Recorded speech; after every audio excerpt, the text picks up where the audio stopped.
Morning. Yes, we're back with another episode, another pair of lovely riders all the way from Armenia, Cyprus.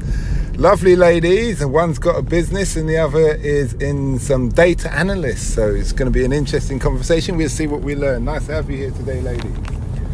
So first of all, what's your names? My name is Fiona. My name is Anush. I brought you to England. So I came to Brighton and I did my first degree in nutritional medicine. And then I moved to London and I did my other degree in sports and exercise rehabilitation. What brought me here was education. And then I just stayed here because I actually like this country somehow. Okay. What about you? Yeah, me, I used to travel to London a lot before I moved here. So I had weekend trips to London, and the first time I came to London, it was clear for me I'm gonna move here. So just for the city itself and to work. So tell us about your business, why you started it and what motivates you. Okay, so Ascencialiving is called the business. So it's a wellness business. We do retreats in Cyprus. I started it in September 2020. What motivated me to start is around that time I was going through a health condition which I couldn't really do my main job as a nutritional therapist, so I had to do another source of income without doing my main job. So that's how I started it. So by meditating and all that and doing retreats, it helped me mentally as well. So the mental as well as physical side. Yeah. Okay, that's interesting. I read a book once, it's called The History of Medicine. They said 70% of sickness is always mental. 100%. Yeah. Yeah, and stuff like that. Yeah. So what have you found? How long has your business been running, and what have you found out during that duration that you wish you knew when you started? So it's been running since September 2020. I started expanding it now in the UK.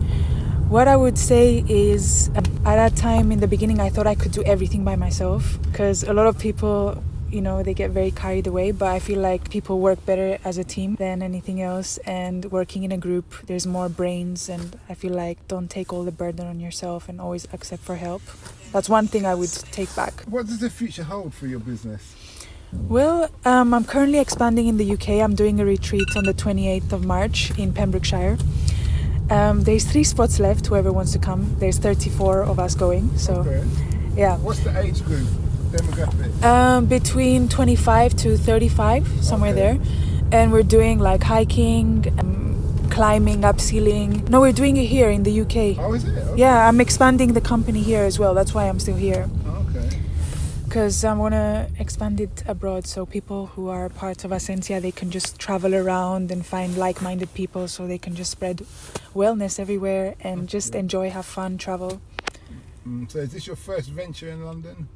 So yeah, the first one is in the 28th of March. 28th of March. You're doing hiking? Hiking, climbing, upskilling. We're staying at Bluestone Resort. It's a hotel. There's an indoor water park, so we're doing many different activities, yoga, meditation. What's the biggest hurdle for you overcoming your... My psychological part. I had... thing is, I always thought that I could do everything by myself in a lot of ways, and being sick, it was like someone tied me up to a bed because I nearly went blind from it. Yeah, because it was a neurological condition, so I had to not do anything, and I have this tendency to always do stuff. So it was the biggest torture of me sitting down and not being able to work, not being able to do anything, not even going to the gym for a few months. So I got depressed because of that, and I was having a lot of panic attacks because I felt like someone else was controlling my life other than myself. I found a way to bring something back into my life with the business, a reason why for me to, move forward. Gives you a sense of purpose, and you also get to meet other people and make some shadow. 100%. Because I feel like if you don't have purpose, then what's the point of living, Okay. Most people get depressed because I feel like they don't have a purpose to wake up to and move forward in life, I guess. You said you were sitting, I just want to go a bit deeper. You said you got depressed because you were sitting at home and you were going blind, and you felt that you couldn't do anything. Was that physically you couldn't do anything? Yeah, it was physically.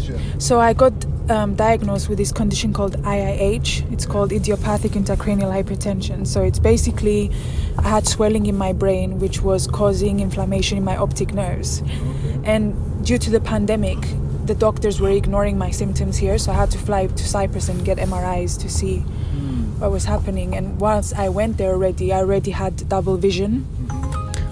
So, I had to get it diagnosed quite late. That's why I had these symptoms. And my last question to you ladies as we're arriving is, where did you two meet each other? You seem to get on very well. We met at a protest. Yeah. A protest? Yeah. Armenian protest. Oh, against Russia or something. Ukraine. No, it Turkey. was Sorry, Azerbaijan, don't yeah. get my mixed up. Yeah. Wait a minute, Armenia, Yeah, Turkey. There was a war war happening between with us. Turkey and Azerbaijan for hundreds of years already.